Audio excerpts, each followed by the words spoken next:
I just wanted to make a quick video here, kind of about the power of playing sequences. Um, you know, I have been, I didn't, it took me a long time to kind of see the value of sequences as exercises. I think part of this has to do with the fact that the book by Claude Louis Hanon is a book of sequences. You know, this kind of like, and the intro to the book I find so detestable in terms of its technical advice that I think it almost gave me a bias against sequences for a long time. It was a friend of mine from San Francisco who kind of got me back into this, and I say back into it. It was a friend of mine from San Francisco who kind of got me into sequences more seriously, right? And of course, anyone who knows me knows that I love the music of J.S. Bach. So naturally, it is unusual that I didn't get into sequences a little sooner in my journey, but it is what it is. I've gotten lots of sequence work done, lots of sequence practice done through my work on the music of J.S. Bach, obviously. So I've been giving some of this stuff to students, you know, stuff like where we take a single melody or a single shape and we move it through a scale, right? And I want to be clear that by scale, I'm talking about a set, like a collection. You know what I mean? Everything within the C major scale is all white keys, right? Everything within the G major scale is all white keys except for this one black key, right? The leftmost black key of the group of three black keys is added in the G major scale, and the opposite in the F major scale, right? Remember that physically speaking, the F major scale mirrors the G major scale, right? If we're going up this way, then we add this black key, and if we're going down this way, then we add this black key, right? So there is a physical mirroring between F and G, and actually this is true as you go down both sides of the circle of fifths, right?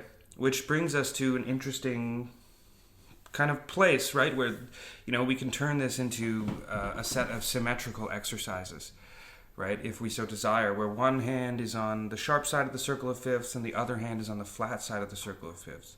But anyways, here's an example of the kind of thing that I'm asking students to do, and an example of the kind of thing that I am doing myself, not only to develop my own kind of capacity for sequences, but also to ensure that I stay patient with students. I'm working through certain scales or certain patterns, trying to sequence within them that are very difficult for me, very non-intuitive for me, and I find myself feeling, you know, like a beginner again. So that's why I'm doing all this stuff, right? So the very first thing I do is, if we take a shape, yeah, something like this, right? A very simple idea, moving this triad through all white keys. But now I'm going to move this shape through everything, right? I'm going to invert again.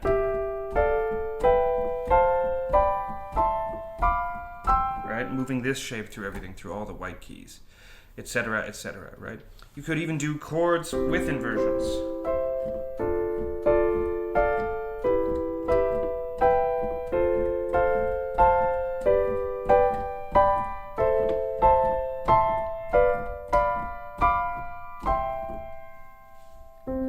Right? One thing when working through major scales, I often will get students to sing these things through solfege, or to vocalize chord names, to vocalize functions, right? 1, 2 minor, or just 2, 3, 4, 5, 6, 7 diminished, 1, 1, 2 minor, blah, blah, blah, blah, blah, blah, blah, right? Another thing you can do is change from shape to shape, right? So this is a very kind of, this is an idea which is kind of apropos to like Baroque part writing or like Baroque sequencing, right? If we start with a shape like this and move it here,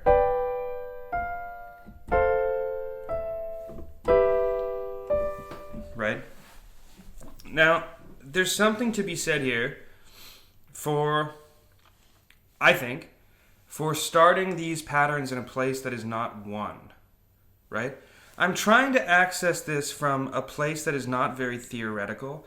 I'm trying to access this from a place that feels a little bit more playful or childlike, or like I'm kind of trying to approach the keyboard almost more like it's a video game interface or something like that. Like I'm trying to worry less about the paper. I'm trying to worry more about the buttons, the sound that each button makes, the feeling that it takes to press the button, you know? So I'm not necessarily thinking of, you know,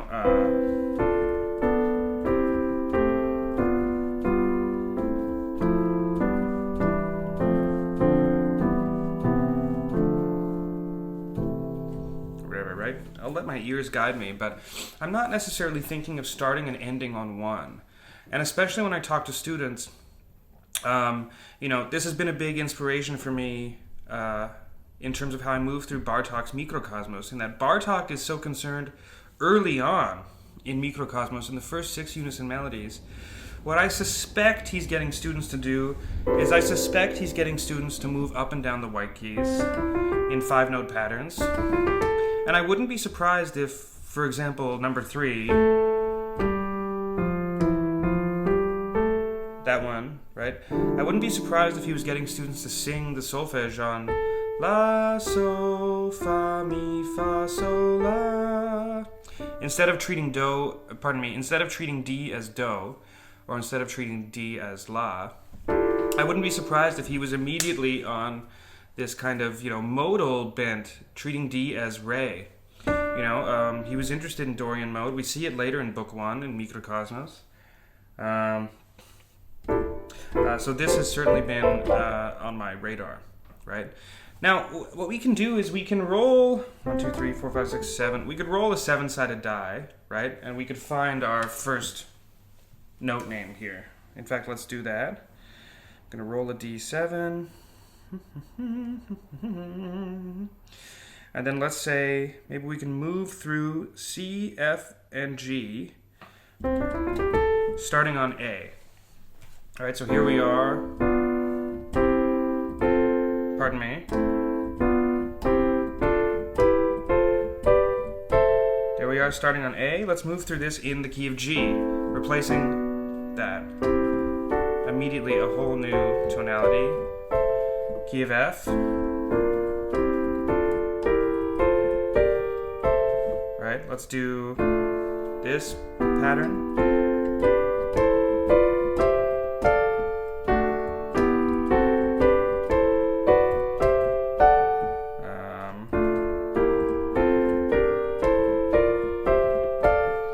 So weirdly, a little bit of a brain workout, you know? This is something that I have to admit, when I started working on it for the sake of my students, I was surprised at how much I was getting out of it. I don't know why. I mean, you know, we all have our, I guess, we all have our weird, ego moments. I don't know why, but I assumed it would be much easier for me than it ended up being. I assumed it would take less focus than it ended up taking. So that has been very informative. And then we could move through all keys. We could move through the entire circle of fifths. You know, let's say I'm moving through D now.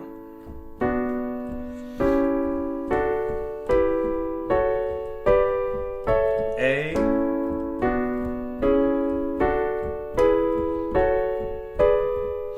E.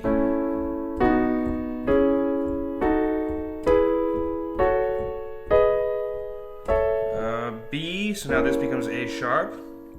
I know it says B flat on the screen, but it becomes A sharp.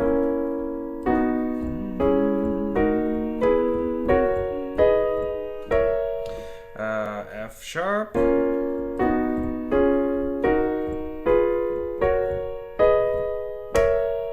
Pardon me. Do that one again.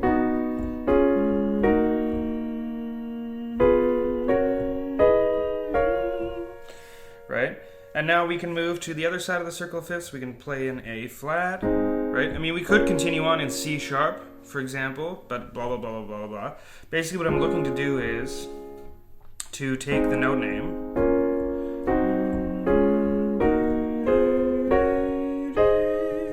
and always start on note name A, end on note name A, and move through all the other note names, right? Just because I've rolled A as a on the die, right? Okay, so where are we now? A flat.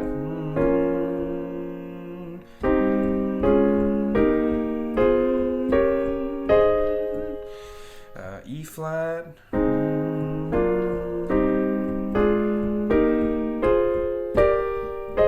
Interesting sound. B flat here. So we're back to A natural then. That's a nice sound. Beautiful. Nice. F. Pardon me. Then we're back to C. Right? So that's an interesting and fun exercise. Just letting us be reminded, that we can move through the circle of fifths just on one note name, right? And maybe now that I think of it, maybe a good way to do it would be to start in F sharp. So we're on A sharp, pardon me, and go around the circle of fifths, end in G flat. So we're on A flat, and retain the note names. And nice to sing through them in solfege. Now another thing I've been doing, because my students are generally working through this stuff in major scales and minor scales, right? And I really like to start them off with C, F, and G, right? All white keys, one black key, one black key. I'm also trying to take some inspiration from Bartók here.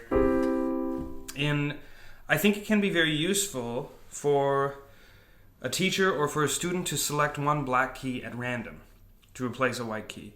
I think Bartók does this in number 10 in Microcosmos, where we have this 5-note scale with an A flat. The key signature only has an A flat in it, no other flats.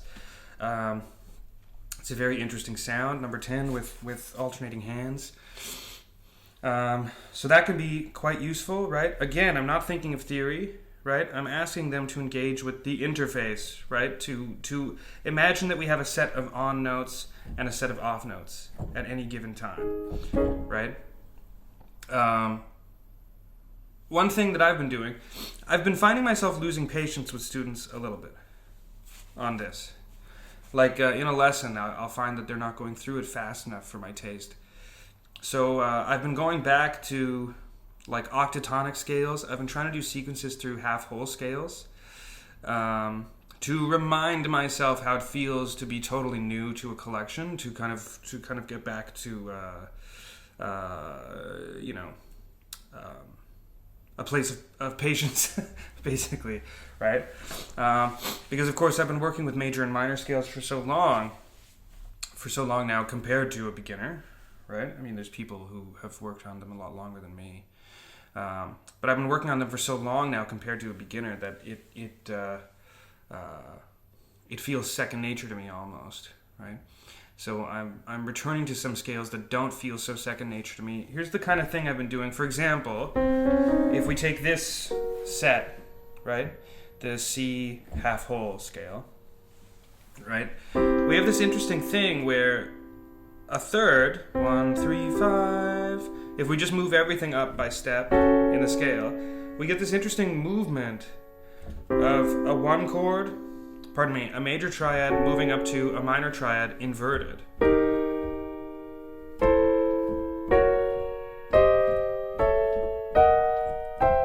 Right? Really interesting stuff. But it took me a while to get to that.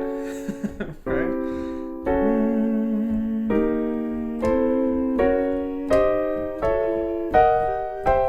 Right? Then what we can do also, if we want to, we can turn it into a chromatic sequence. Just as we could turn any of the major scale stuff into chromatic sequences, right? Where, for example, I'm moving here, and then I go to the next major triad. It takes me there, takes me here, takes me here, takes me here, takes me here. And we end up getting these minor 4 plagal cadences as we move through things. It's a very interesting sound. Right?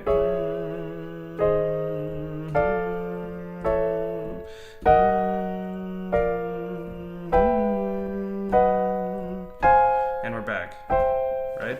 Now again, we could start this on any note, right? And that's kind of the beauty of it. And there's also melodic sequences that can be played, and sequences across both hands that can be played,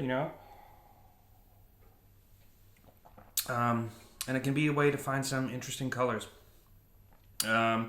So, anyways, that's a little bit of what I've been working on. And also, I've been working on a bit of, I've been working on a bit of stuff where, and this has been brutal, again, also to remind myself, because I'm asking students to move through triads, move through chords, octave displacement, moving something down by an octave, things like this. So I've been taking clusters and doing that with them, which has been brutal. So taking a cluster like this and inverting it as we would a triad.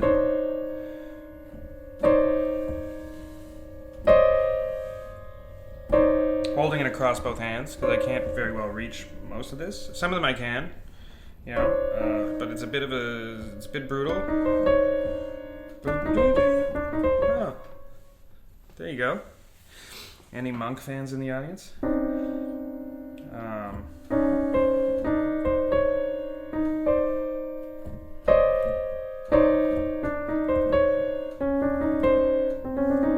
Right? So I'll take this, and then I will drop to it. Right? So this becomes this. This becomes this, which is a very interesting sound. This becomes this. Right? There's the drop 2. This becomes this, I think. Is that right? Wait. See, there you go. That's why I'm doing it. This becomes this. Apologies. So we end up getting...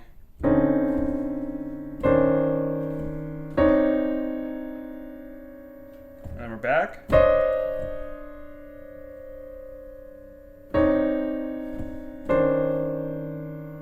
It's brutal for me. Ooh, not easy. It's not easy to see those shapes, you know what I mean? Not easy at all for a fellow like me.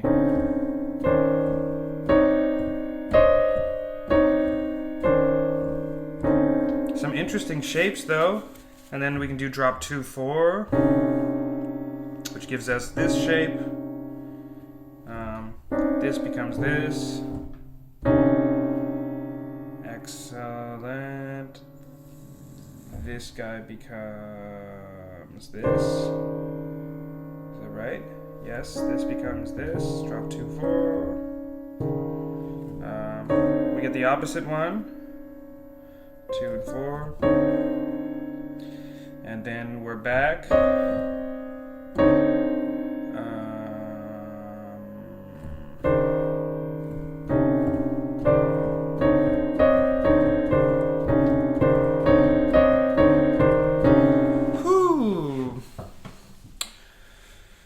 Brutal, but very fun, very informative, and very interesting to hear some new sounds. I've been doing stuff where I will roll dice or find a combination calculator online to give me just 4 random pitches. You know what I mean?